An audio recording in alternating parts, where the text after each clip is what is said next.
The explosion ripped through the Fairplay Mining Company office just as Penelope Matthews reached for the doorknob, the force hurling her backward into a world of fire and splintering wood.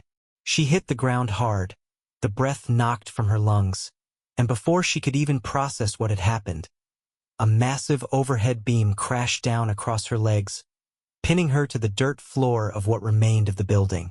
Pain shot through her body like lightning, and smoke filled her nostrils as flames began licking at the wooden walls around her. "Help!" she screamed, her voice raw with terror.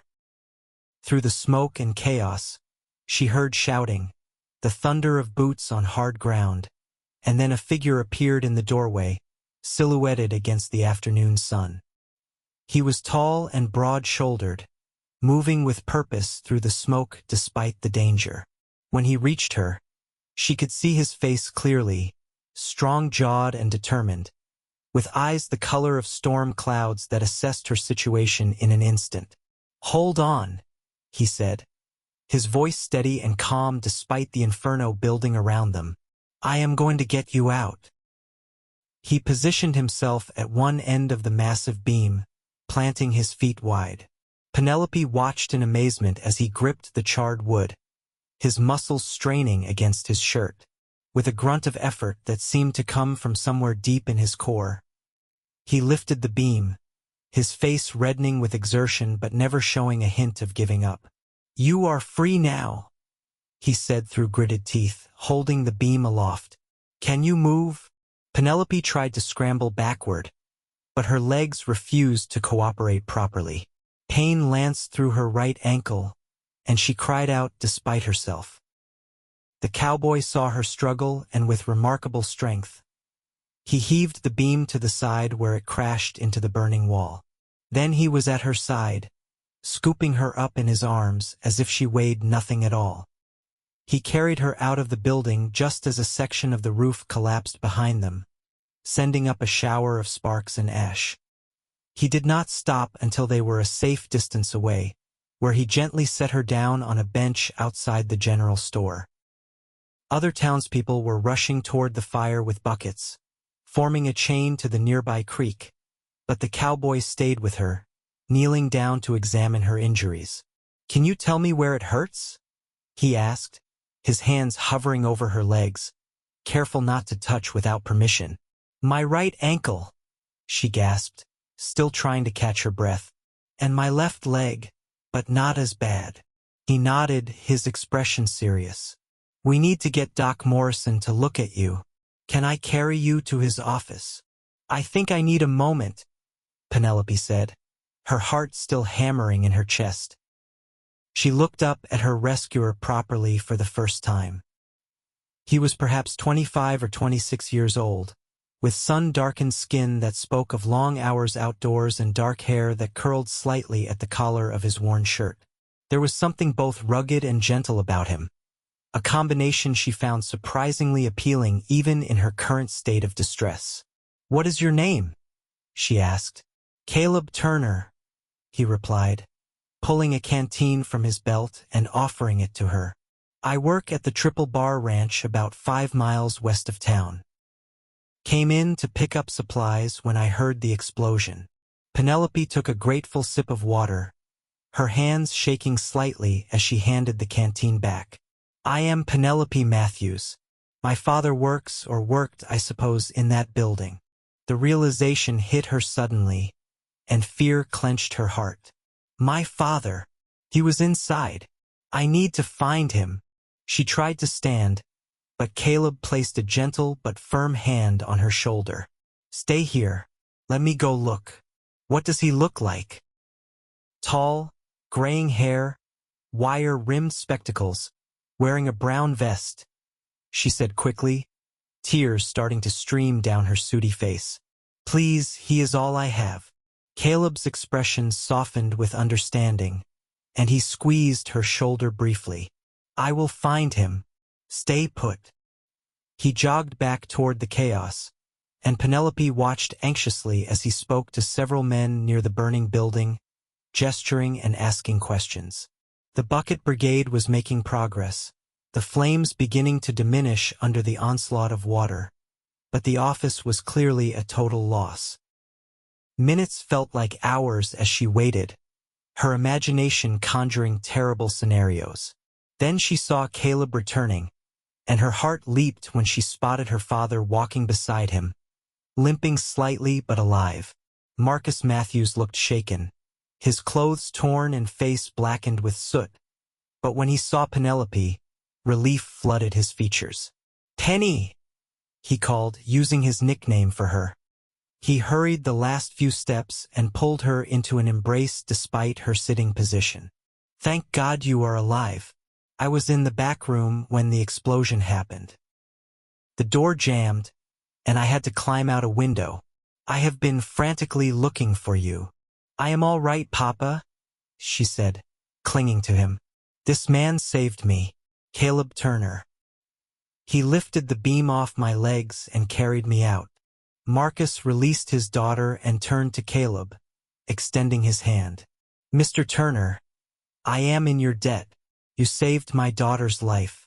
How can I ever repay you?" Caleb shook his hand firmly. "No payment necessary, sir. Anyone would have done the same." "Not anyone could have lifted that beam," Penelope interjected, meeting Caleb's eyes. "I saw how heavy it was." "You are incredibly strong." A faint flush colored Caleb's tan cheeks, and he looked away, clearly uncomfortable with the praise. "Years of ranch work will do that. Miss Matthews, we really should get you to the doctor now. That ankle needs proper attention." The next hour passed in a blur of activity. Caleb carried Penelope to Doc Morrison's office while her father walked alongside them, and the doctor examined her thoroughly. The verdict was a badly sprained ankle and heavy bruising on her left leg, but nothing broken, which was a miracle considering the circumstances. Doc Morrison wrapped her ankle tightly and instructed her to stay off her feet for at least 2 weeks. "You were very lucky, young lady," the doctor said, a thin man in his 50s with kind eyes.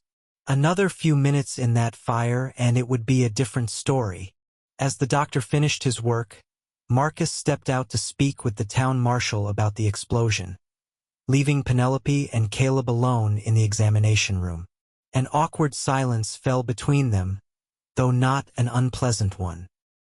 Penelope found herself studying her rescuer more closely, noticing the way his hands rested calmly on his knees, the quiet strength in his posture. "You must think me quite foolish," she said finally, "running into a burning building like that." Caleb looked up, surprised. "I do not think that at all. You were bringing your father his lunch. You could not have known what would happen. Still, I feel like such a burden now. Cannot walk, cannot work. My father and we do not have much. I work at the boarding house doing laundry and cleaning. How am I supposed to earn money for the next 2 weeks? Your father mentioned you live at Mrs. Halstead's boarding house." Penelope nodded. "We rent 2 rooms there. Have for the past 3 years, since we came to Fairplay from Denver." Caleb was quiet for a moment, thinking, "Mrs. Halstead is a reasonable woman. I am sure she will understand the situation. And as for your father's work, I heard some of the men saying the company will be finding temporary office space. They will need their bookkeeper." "You are trying to make me feel better," Penelope said, but she smiled slightly despite herself. "Is it working?" "A little." The door opened and Marcus returned, looking grim. "The marshal says it looks like a gas leak in the basement. Pure accident. The whole building is a loss, but the company says they will rebuild. In the meantime, they are setting up in the old church hall." He turned to Caleb. "Mr. Turner, you have been more than generous with your time. We should not keep you any longer from your business in town." Caleb stood, and Penelope felt an unexpected pang of disappointment at his leaving. "It was no trouble, Mr. Matthews. I am just glad I could help." He looked at Penelope. "I hope your recovery is swift, Miss Matthews." "Thank you again," she said softly, "for everything." He tipped his hat to them both and left, and suddenly the room felt emptier. Marcus noticed his daughter watching the door where Caleb had disappeared and gave her a knowing look. "He seems like a good man," Marcus said carefully. "Papa, I just met him," Penelope protested, but she could feel heat rising in her cheeks. "I am just making an observation," her father said, but his eyes twinkled with amusement. The next 2 weeks were frustrating for Penelope, who was accustomed to staying busy. Mrs. Halstead, a plump woman with a generous heart, insisted she take all the time she needed to recover and even brought meals up to their rooms. Penelope spent her days reading borrowed books, mending clothes, and staring out the window at the main street of Fairplay, watching the steady stream of miners, cowboys, and townspeople go about their daily business. She found herself looking for a particular tall figure with dark hair, though she told herself it was silly. Caleb Turner worked at a ranch 5 miles out of town. There was no reason for him to return to Fairplay so soon.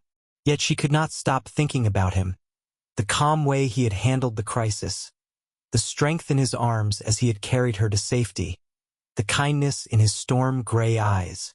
On the 10th day of her convalescence, as she sat by the window with a book in her lap that she was not really reading, she saw him. Caleb was riding down the main street on a beautiful chestnut horse, and her heart did an unexpected flip in her chest. She watched as he dismounted in front of the general store and went inside, emerging a few minutes later with a small package. Then, to her surprise, he looked up at the boarding house, almost as if he could feel her watching. Their eyes met across the distance, and he smiled. Penelope's breath caught. He tied his horse to the hitching post and walked toward the boarding house entrance, disappearing from her view. Moments later, there was a knock at the door. Her father was at work, so Penelope called, "Come in!" The door opened and Caleb entered, holding his hat in his hands.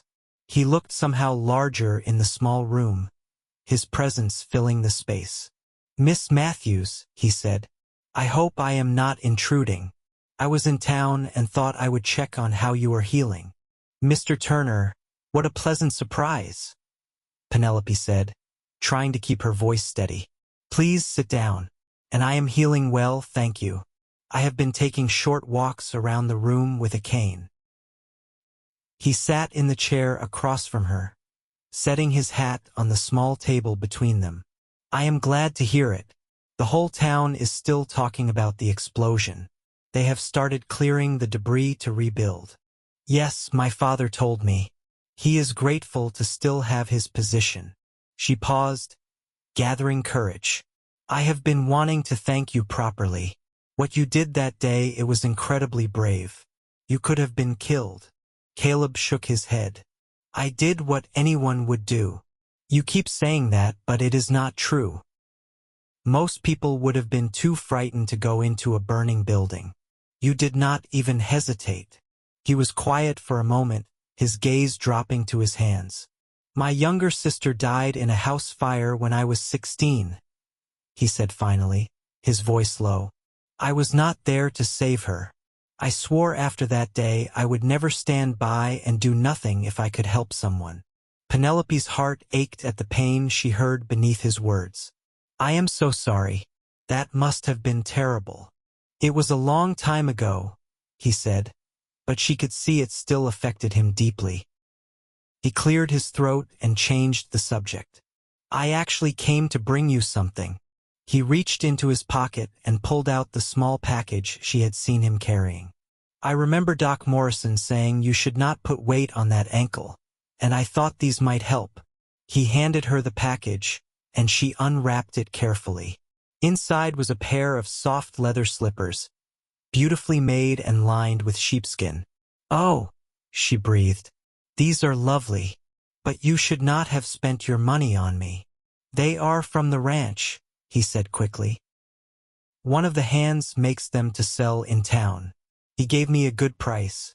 I just thought they might be more comfortable than regular shoes while you are recovering." Penelope looked up at him, touched by his thoughtfulness.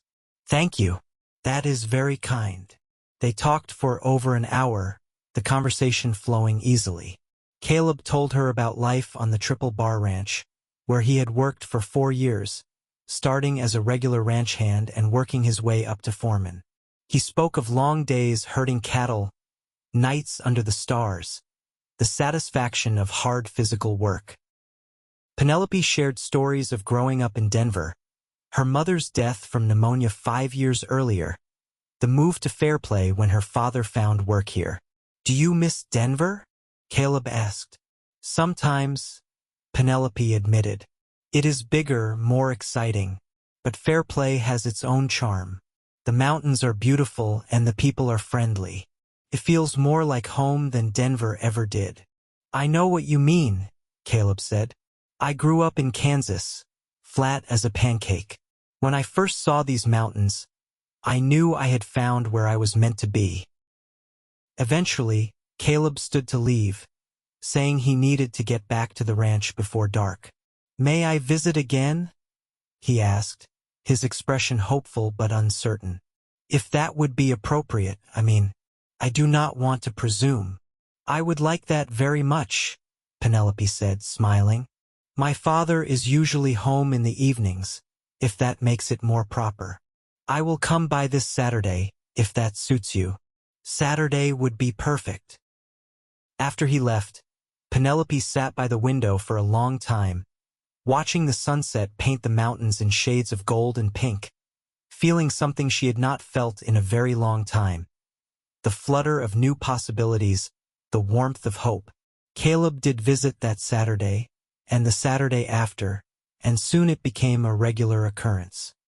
He would ride into town after finishing his work for the week, clean and presentable, and spend the evening with Penelope and her father. Marcus approved of the young cowboy, appreciating his honesty and work ethic, and often left the two young people alone in the sitting room while he read in his bedroom, a tacit approval of the courtship that was clearly developing. By the time Penelope's ankle had fully healed and she returned to her work at the boarding house, she and Caleb had fallen into an easy companionship that felt both exciting and comfortable. He made her laugh with stories about ornery cattle and mischievous horses. She challenged him with questions about books she was reading and ideas she had about the world. They discovered shared views on many things and enjoyed debating the topics where they disagreed. One evening in late September, as the aspens were turning gold on the mountainsides, Caleb asked if she would like to go for a walk. The air was crisp but pleasant, and Penelope wrapped a shawl around her shoulders as they strolled down the quiet streets of Fairplay. The sun was setting, casting long shadows, and most people were inside having supper.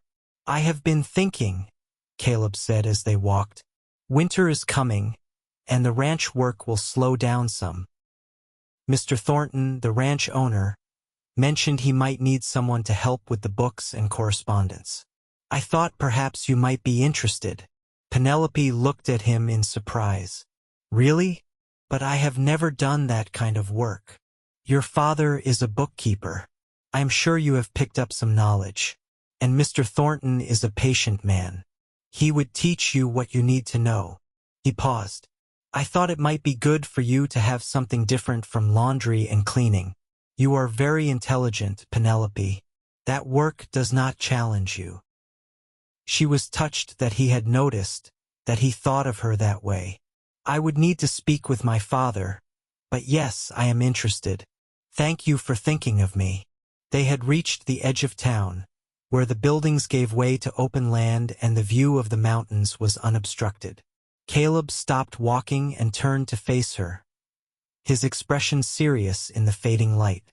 "There is something I need to tell you," he said. "I have been wanting to say this for weeks now, but I wanted to make sure I was being fair to you, giving you enough time to know me properly." Penelope's heart began to beat faster. "What is it?" "I care for you, Penelope, more than I have cared for anyone in a very long time. When I think about my future, I find myself hoping you might be part of it." He took her hands in his, and she could feel the calluses on his palms, the strength in his fingers. "I know we have not known each other long, Only a few months. But sometimes you just know when something is right. And this feels right to me. It feels right to me too, Penelope said softly, her voice thick with emotion. I think about you all the time, Caleb. When you are not here, I find myself counting the days until Saturday. When you are here, everything feels brighter, better. He smiled, and it transformed his usually serious face into something radiant. So I am not being too forward? I worried I might be rushing things. No, she assured him. You are not rushing anything. I feel the same way. He pulled her closer, and in that moment, with the mountains witnessing and the first stars beginning to appear in the darkening sky, he kissed her. It was gentle and sweet, full of promise and tenderness, and when they finally pulled apart, Penelope felt like she was glowing from the inside out. I should get you back before your father worries, Caleb said, though he made no move to release her hands. In a minute, Penelope said, not wanting the moment to end. Let us stay just a little longer. They stood together as night fell completely, talking quietly about their hopes and dreams, making plans for the future. When they finally returned to the boarding house, Marcus took one look at his daughter's face and smiled knowingly but said nothing. The job at the Triple Bar Ranch materialized in October, and Marcus agreed to let Penelope take it. Mr. Thornton was a widower in his late 50s, a man who had built his ranch from nothing and had no children to leave it to. He had a reputation as being tough but fair, and when Penelope met him, she found him to be gruff but with a dry sense of humor she appreciated. Caleb speaks highly of you, Mr. Thornton said during her interview in his ranch house office. Says you are smart and hard-working. That is all I need to know. The pay is $20 a month, plus lunch when you are here. You would come out 3 days a week, Tuesday through Thursday. Caleb can bring you in his wagon. The arrangement worked well. Penelope would rise early on those 3 days and Caleb would pick her up at dawn, the wagon ride to the ranch becoming a cherished part of her routine. They would talk as the landscape rolled by, watching the sunrise paint the mountains, sometimes sitting in comfortable silence. At the ranch, Penelope proved herself capable, quickly learning the bookkeeping system and taking over most of the correspondence. Mr. Thornton was pleased, and Caleb was proud, though he tried not to show it too much in front of the other ranch hands. Winter arrived in full force in November, bringing snow and bitter cold. The wagon rides became more challenging, but Caleb always made sure Penelope was bundled in blankets and kept warm. One particularly cold Thursday in December, a storm rolled in while they were at the ranch, and Mr. Thornton insisted they stay the night rather than risk the journey back to town. We have plenty of room, he said firmly. Mrs. Chun can make up the guest room for Miss Matthews, and Caleb, you can bunk with the hands as usual. No arguments. I will not have you two freezing to death on my conscience. Mrs. Chun was the ranch cook, a Chinese woman in her 40s who had come to Colorado with her husband during the gold rush. He had died in a mining accident, and she had found work at the ranch. She fussed over Penelope, bringing her hot tea and extra blankets, showing her to a cozy room with a fireplace. You are a lucky girl, Mrs. Chun said with a knowing smile. Caleb is a good man, the best. He helps me carry heavy things, always respectful. You could do worse. I know I am lucky, Penelope said warmly. He is wonderful. The storm lasted through the night and into the next day, and by the time it cleared on Friday afternoon, there was 3 feet of snow on the ground. Caleb helped dig out the wagon while Penelope assisted Mrs. Chun in the kitchen, and Mr. Thornton declared it would be acceptable for Caleb to take the rest of the day off to get Penelope safely home. The ride back was magical despite the cold. The world was transformed into a wonderland of white, the snow sparkling in the afternoon sun, and everything felt hushed and peaceful. About halfway back to town, Caleb pulled the wagon to a stop near a grove of pines. I want to give you something, he said, Reaching into his coat pocket, he pulled out a small wooden box and handed it to her. "Open it." Penelope's hands trembled slightly as she opened the box. Inside, nestled on a piece of cloth, was a ring. A simple silver band with a small but lovely turquoise stone set in the center. "Penelope Matthews," Caleb said, his voice steady but his eyes betraying his nervousness. "I love you. I think I have loved you since the moment I saw you trapped under that beam, so brave even though you were terrified. Will you marry me?" Tears filled Penelope's eyes, but they were tears of joy. "Yes," she said. "Yes, of course I will marry you. I love you too, Caleb Turner." He took the ring from the box and slipped it onto her finger. It fit perfectly. Then he kissed her, and in that moment, surrounded by snow and mountains and endless sky, Penelope felt like the luckiest woman alive. They were married in March of 1883, on a sunny day when the snow was finally melting and the first hints of spring were appearing on the hillsides. The ceremony took place in the Fairplay Church, with Marcus walking his daughter down the aisle with tears in his eyes. Mr. Thornton attended, as did Mrs. Chun and many of the ranch hands. Mrs. Halstead cried throughout the entire service, dabbing at her eyes with a handkerchief. Doc Morrison was there, as was the general store owner and many other townspeople who had come to know and respect the young couple. Penelope wore a simple but beautiful dress of cream-colored silk that she had sewn herself, with lace at the collar and cuffs. Caleb wore a new suit that he had purchased in Denver, looking handsome and slightly uncomfortable in the formal clothing. But when he saw Penelope walking toward him, his face lit up with such love and wonder that several women in the congregation sighed. "Dearly beloved," the minister began, and Penelope barely heard the rest of the words.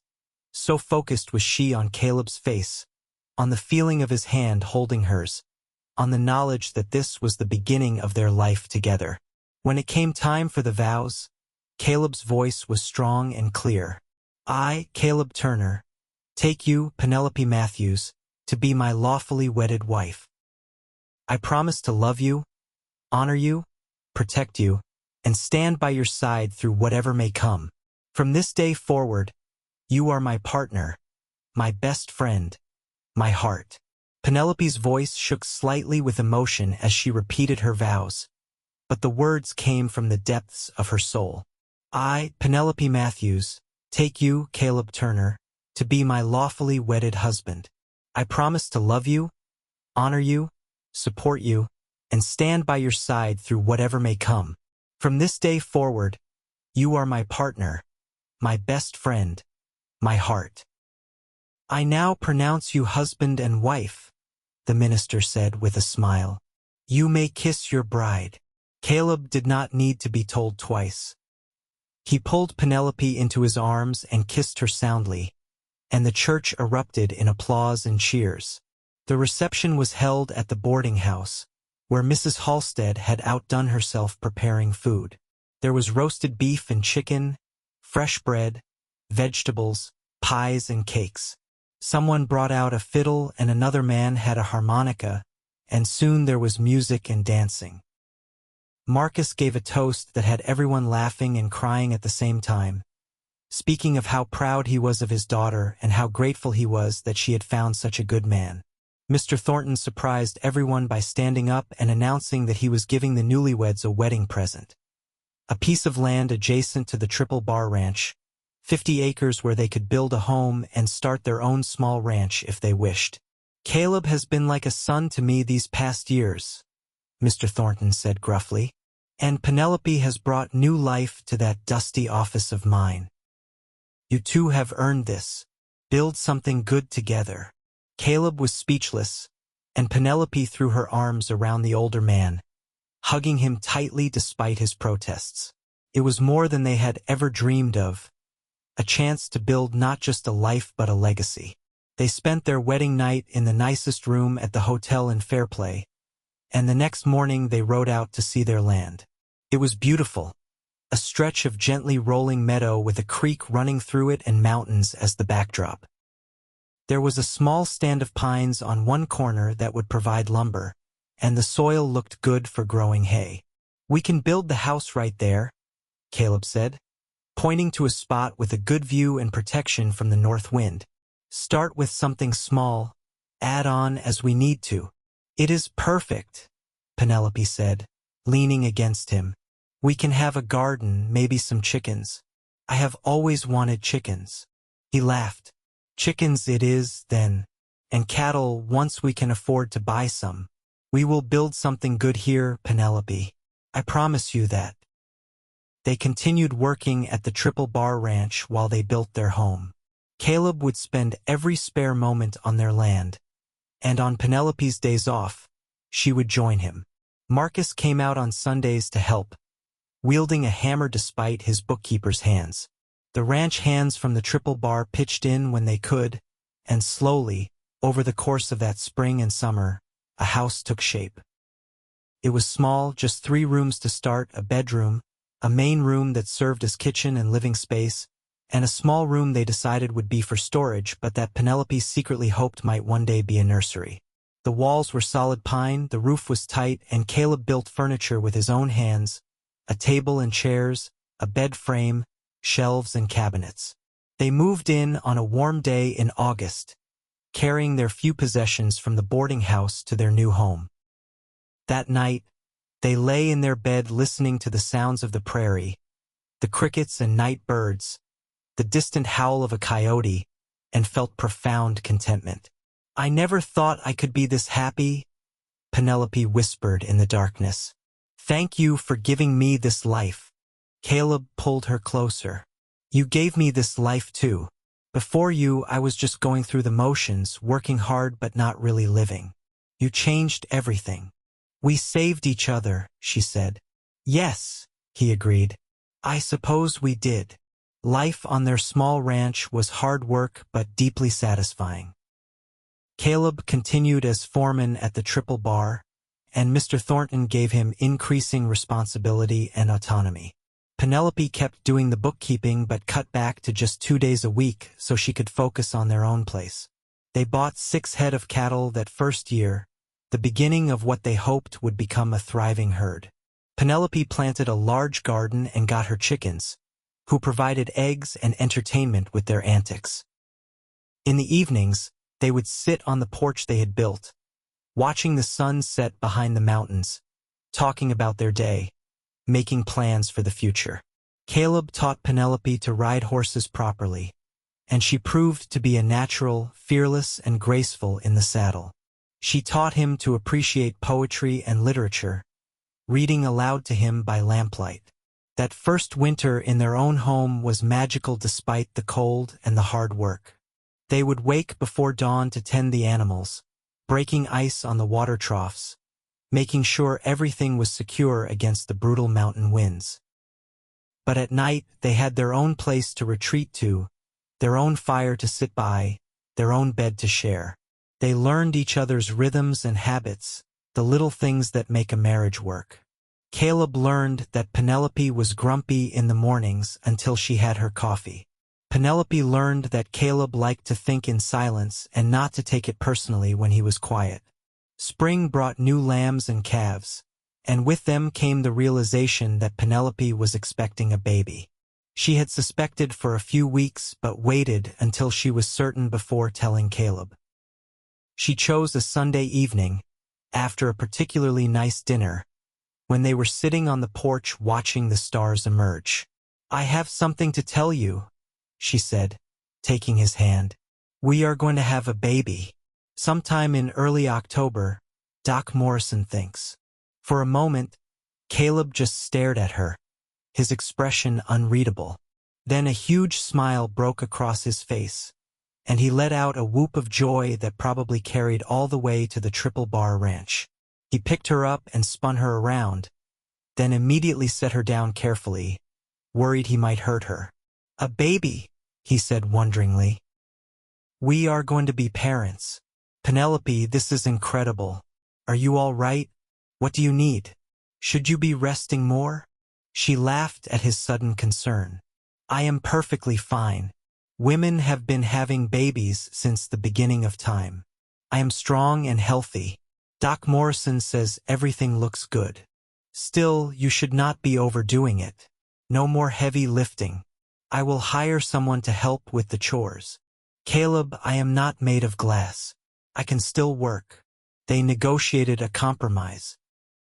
Penelope would continue with her normal activities but promised to be careful and to ask for help with anything too strenuous.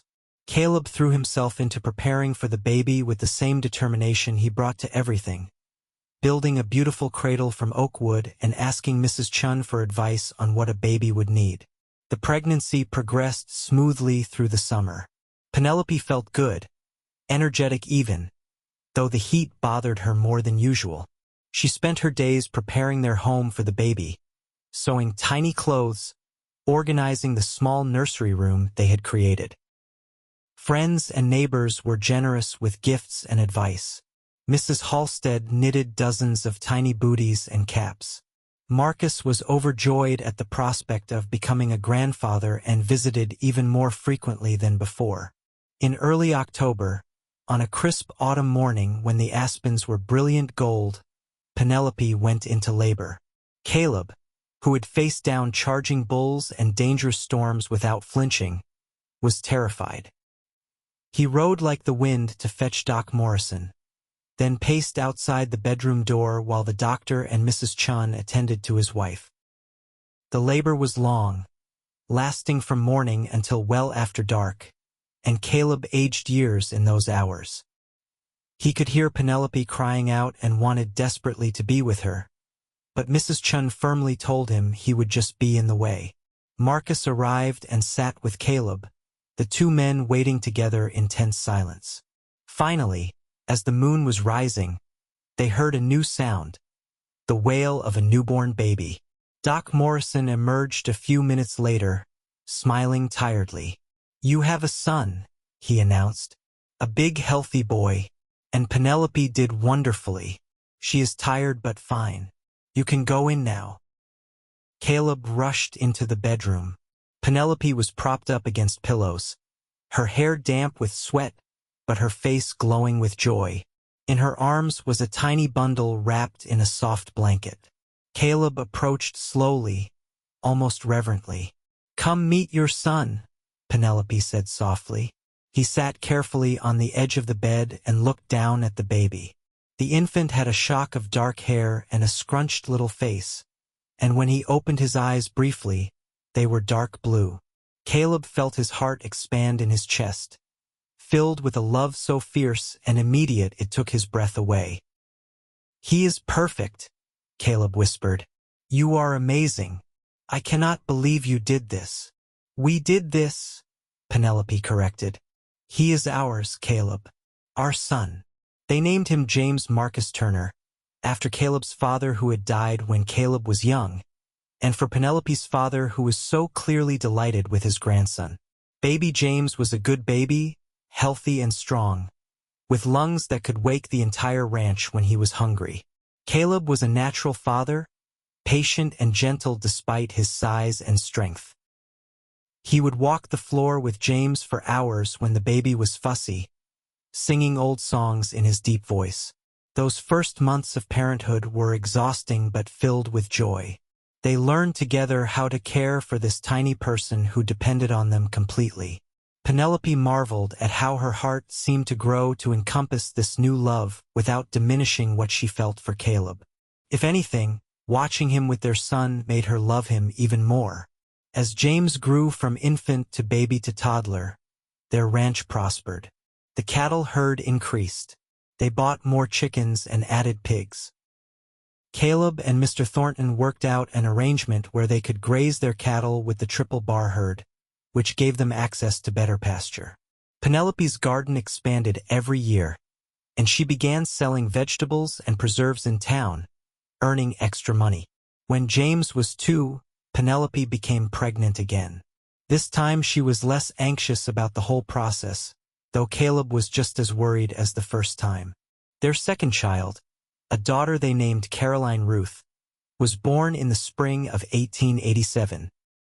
She had her mother's features and her father's coloring, and from the moment she entered the world, she was a force to be reckoned with, demanding and spirited. "She is going to keep us on our toes," Doc Morrison predicted, and he was right. Life became even busier with 2 children.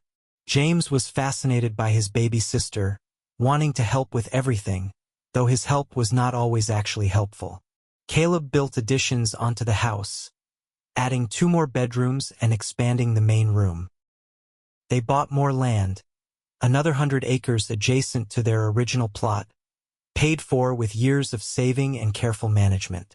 Marcus, who was getting older and finding the stairs at the boarding house increasingly difficult, moved into one of the new bedrooms.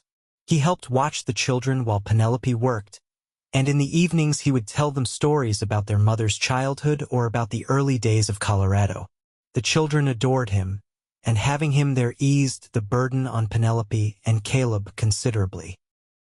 In 1889, when James was 5 and Caroline was 2, tragedy struck the Triple Bar Ranch. Mr. Thornton, who had been increasingly unwell that winter, passed away in his sleep one March night. Caleb was devastated. The older man had been more than an employer. He had been a mentor and a friend, the closest thing to a father Caleb had had since his own father's death. The funeral was well attended, testament to the respect Mr. Thornton had earned over his years in Fairplay. Afterward, the reading of the will brought a shock. Mr. Thornton had left the entire Triple Bar Ranch to Caleb, along with a letter explaining his decision. "You have been like a son to me," the letter read in Mr. Thornton's distinctive handwriting. "You worked harder than anyone, asked for nothing, and proved yourself worthy 1,000 times over. I have no heirs, no one else to leave this to, and I can think of no one better to carry on what I built. Take care of this place, Caleb. Make it prosper. Build a legacy for your children and their children. You have earned this." Caleb sat at the kitchen table with the letter in his hands, tears streaming down his face. Penelope stood behind him, her hands on his shoulders, her own tears falling. "He believed in you," she said softly. "He saw what I see, the good man you are." "I do not know if I can do this," Caleb admitted. "Running the whole ranch, it is such a huge responsibility." "You can do it," Penelope said firmly. "You have been running it in all but name for the past 2 years. The men respect you. You know this land and this business, and you will not be doing it alone. We are partners, remember? We will figure it out together." She was right, as she usually was. Caleb threw himself into managing the Triple Bar, and Penelope took over all the bookkeeping and business correspondence. It was challenging, especially with 2 young children, but they made it work. Marcus helped with the children, and they hired Mrs. Chun full-time to manage the ranch house and meals for the hands. Gradually, under Caleb's leadership, the ranch continued to thrive. They combined their original small ranch with the Triple Bar, creating one large operation. Their cattle herd grew to over 500 head. They bred horses as well, quality stock that earned a reputation throughout Colorado. The ranch became known as one of the best-run operations in the region, and Caleb's opinion was sought on matters of livestock and land management. Through it all, the love between Caleb and Penelope only deepened. They remained each other's best friend and closest confidant. No matter how busy things got, they made time for each other. Whether it was a quiet conversation on the porch after the children were asleep or a stolen kiss in the barn while checking on the animals. "Do you ever think about that day?" Penelope asked one evening in the summer of 1891. They were sitting outside, watching James and Caroline play in the yard, while the sunset painted the sky in brilliant colors. "The day the building exploded?" "Sometimes," Caleb admitted. "I think about what might have happened if I had not been in town that day, or if I had been somewhere else when the explosion happened." "I think about it too," Penelope said. "How different our lives might have been. Sometimes terrible things happen, but they can lead to wonderful things. That day brought me you, Caleb said, pulling her close. It brought me this whole life. I would go through that fire 1,000 times if it meant ending up here with you. You say the most romantic things, Penelope teased, but her eyes were bright with emotion. In 1893, their third child was born, another son they named Peter Daniel. He was a calm baby, content to watch the world with solemn eyes, very different from his high-energy siblings. James, now 8, was old enough to be genuinely helpful, entertaining his baby brother and helping Caroline, who was 5 and full of questions about everything. The 1890s brought changes to Fairplay and to Colorado. The silver crash of 1893 hit the mining towns hard, but cattle ranching remained steady, and the Turners weathered the economic difficulties better than many. They were careful with their money, saving for lean times and never overextending themselves. Marcus's health began to decline as he entered his 70s. He had been a constant presence in their lives, a source of wisdom and support, and watching him slow down was difficult for all of them. In the winter of 1896, he caught pneumonia. Despite Doc Morrison's best efforts, Marcus passed away on a cold January night, surrounded by his family. Penelope was heartbroken. Her father had been her anchor, especially after her mother died. But she took comfort in knowing he had died happy, having seen his daughter settled and thriving, having known his grandchildren and been loved by them. He was so proud of you, Caleb told her as they stood together at the graveside. He told me once that saving you from that fire was the best thing I ever did, but that loving you right was a close second. Penelope leaned into her husband, drawing strength from his solid presence. He loved you like a son, she said. You made his last years happy. We gave him a family. Life continued as it always does. The children grew. James proved to have a natural talent for working with horses and spent hours in the stables, learning everything he could. Caroline was bright and curious, always reading, always asking questions that made the adults think. Peter was the peacemaker, the one who could smooth over disputes between his siblings with his gentle nature. In 1898, when Penelope was 33 and Caleb was 38, they were surprised to discover they were expecting their fourth child. It had been 5 years since Peter's birth, and they had assumed their family was complete. But the baby was welcomed with joy, and that autumn, they had another daughter, whom they named Anna Grace. Our family is complete now, Penelope said, holding the tiny girl while her other children crowded around to see their new sister. It is perfect, Caleb agreed, looking around at his family with profound satisfaction. The turn of the century brought a time of reflection. Caleb and Penelope stood together on New Year's Eve of 1900, watching fireworks in Fairplay's town square, thinking about how far they had come. It had been 18 years since that explosion had changed both their lives forever. If someone had told me that day what my life would become, Penelope said, I would never have believed it. I thought I was dying under that beam. Instead, I was being given a second chance at life. We were both given second chances, Caleb said. I was just existing before I met you. You taught me how to really live. The years that followed were good ones. The ranch continued to prosper.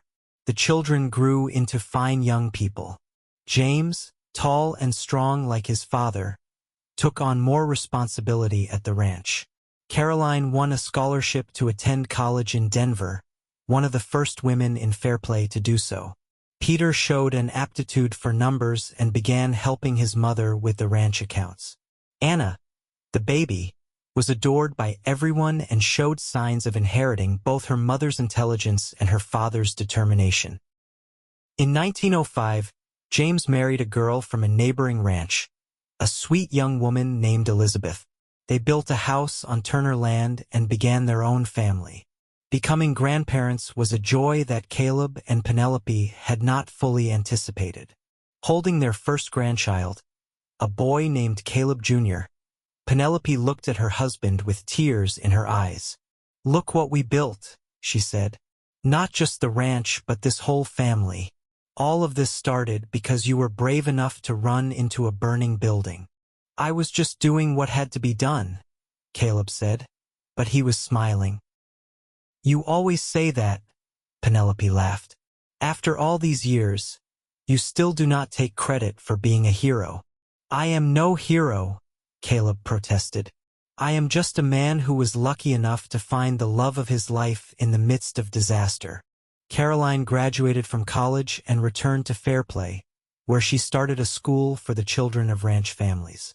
Peter took over the financial management of the ranch, proving even more skilled than his mother at finding ways to maximize profits while maintaining the quality of their operation.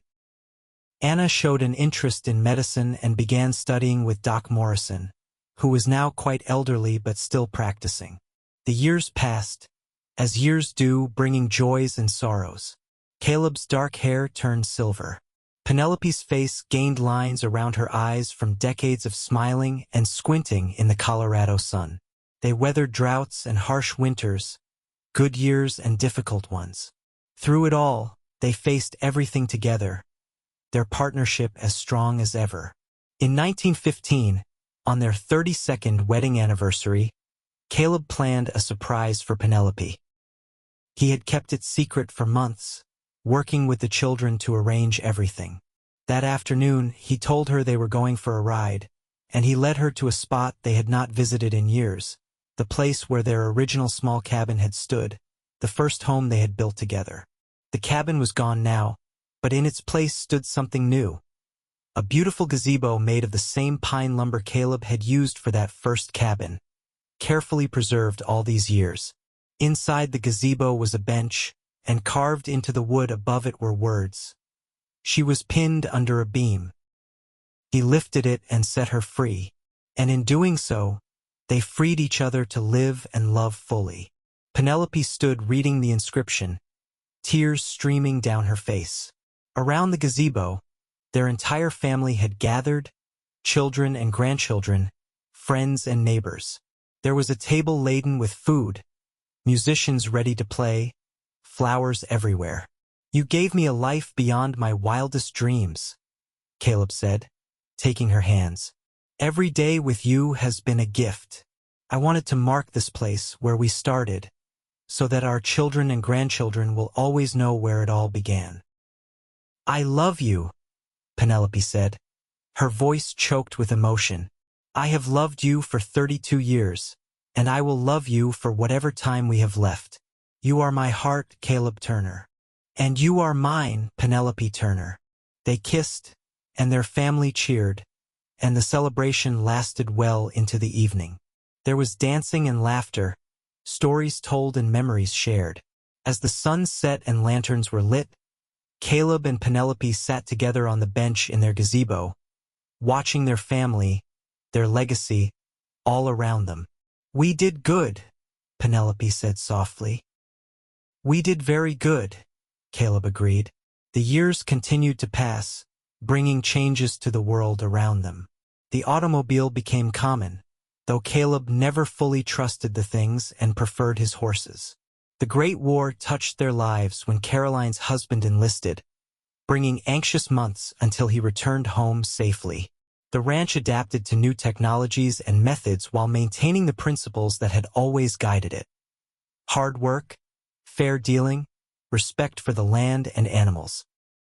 In 1920, Caleb and Penelope celebrated their 37th anniversary with a quiet dinner, just the two of them. They were in their 60s now, still active but feeling their age. Caleb's joints ached on cold mornings, and Penelope's eyesight was not what it had been. But their love had not dimmed. If anything, it had grown richer and deeper with time, mellowed like good wine. "Do you have any regrets?" Penelope asked him that evening. Caleb thought about it seriously, as he always did when she asked him something important. "No," he said finally, "not a single one. My only wish is that we could have more time. I do not ever want to be without you. Then we will just have to live to be 100, Penelope said with a smile. "Both of us together." That sounds like a fine plan. They did not make it to 100, but they had many more good years together. They saw their children's children grow and begin families of their own. The ranch passed to James and Peter to manage jointly, with Caroline and Anna both remaining involved in different capacities. The Turner Ranch, as it was now known, became one of the most respected operations in Colorado, spanning thousands of acres and supporting not just one family but dozens of families who worked there. In the spring of 1925, on a warm afternoon when the wildflowers were blooming and the mountains were still capped with snow, Caleb and Penelope sat together on the porch of their home, the same home they had built with their own hands over 40 years earlier. They were both 80 years old now, and they knew their time was growing short. "It has been a good life," Penelope said, her hand in his. "The best," Caleb agreed, "because I got to live it with you. Do you ever think about what would have happened if you had not been in town that day? If someone else had pulled me out?" "Sometimes," Caleb admitted, "but I do not think it would have mattered. I think we were meant to find each other. If not that day, then another day. Some things are just meant to be." "I like that idea," Penelope said, "that we were always going to find each other." "We were always going to find each other," Caleb repeated firmly. "And we would have fallen in love and built this life because what we have is bigger than circumstance. It is written in the stars." They sat together as the sun set, comfortable in the silence of a love that needed no words. Their children and grandchildren would come by later for dinner, filling the house with noise and laughter as they always did. But for now, it was just the two of them, as it had always been at the core of everything. Caleb and Penelope, the cowboy and the woman he had saved, who had saved him right back. Caleb Turner passed away peacefully in his sleep on a cold night in December of 1926, with Penelope holding his hand. He was 81 years old and had lived to see the ranch he had built become a thriving enterprise that supported 3 generations of his family. His funeral was attended by hundreds of people, testament to the respect and affection he had earned over his long life. Penelope lived only a few months longer. Without Caleb, her interest in life seemed to wane, though she never lost her love for her family. She spent her final months telling stories to her great-grandchildren, making sure they understood where they came from and what their family had built. On a spring morning in March of 1927, Penelope woke early and asked her daughter Caroline to help her outside. They sat together on the porch, watching the sunrise paint the mountains in shades of pink and gold. "It is beautiful," Penelope whispered. "It is always so beautiful here." "It is, Mama," Caroline agreed, tears in her eyes because she knew what was coming. "Tell them I loved them," Penelope said. "All of them. Tell them their grandfather and I built this place with love, and that is what should always guide this family. Love and hard work and fairness. Those are the things that matter. I will tell them, Mama, I promise." Penelope smiled, her eyes drifting closed. "I can see him," she murmured. "Your father. He is waiting for me. He looks so young and strong. The way he looked that day he lifted the beam." She squeezed Caroline's hand one last time. "Tell them it was all worth it. Every moment was worth it." Those were her last words.